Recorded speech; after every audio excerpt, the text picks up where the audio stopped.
आमतौर पे ईडी का विरोध करते रहे आप लोग, चाहे राहुल गांधी का मामला हो या कोई मामला हो। आज आप लोग खुश हैं तो क्या कार्रवाई से संतुष्ट हैं? नहीं, अभी हम संतुष्ट नहीं हैं क्योंकि हमको मालूम है कि इसमें लिंगर ऑन होगा। पर मैं अपनी बात कहने के पहले इतना ज़रूर कह सकता हूँ कि बड़ी देर कर दी मेहरबान आते आते। एक्चुअल में क्या है मृगेन जी, इस पे हम बात करें इसके पहले आपको पूरे मामले को ऐसे समझना होगा जिससे आपके जो लाखों दर्शक हैं वो भी समझ पाए कि एक्चुअल में ये मामला है क्या।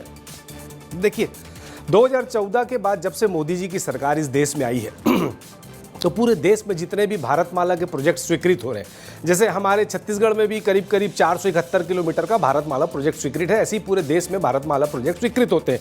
तो जितने भी भारतमाला प्रोजेक्ट के नाम से इकोनॉमिक कॉरिडोर बन रहे हैं, सब अडानी के हिसाब से इस देश में बन रहे हैं। अडानी के हिसाब से पहले रूट तय होता है। लेकिन इकोनॉमिक कॉरिडोर में सिर्फ अडानी का ही काम थोड़े नहीं, होगा जी, बाकी लोग भी तो चलेंगे नहीं, ना? मैं बताता हूँ बाकी लोग चलेंगे और कैसे टोल टैक्स देंगे, मैं उस पर भी पूरे आऊँगा सिलसिलेवार। तो क्या होता है, रूट अडानी के हिसाब से तय होता है, फिर उसका प्रस्ताव जाता है वित्त विभाग की तरफ, वित्त विभाग से फिर पैकेज तय होता है, उसका पैसा जब तय हो जाता है तो उस पूरे प्रोजेक्ट का प्रस्ताव कंप्लीट होकर विभागीय मंत्रालय में जब आता है तो डीपीआर के लिए कंपनी का चयन करने का एक प्रस्ताव होता है, वो होता है। फिर डीपीआर जो है वो नक्शा बनाता है और वहीं से खेल चालू होता है।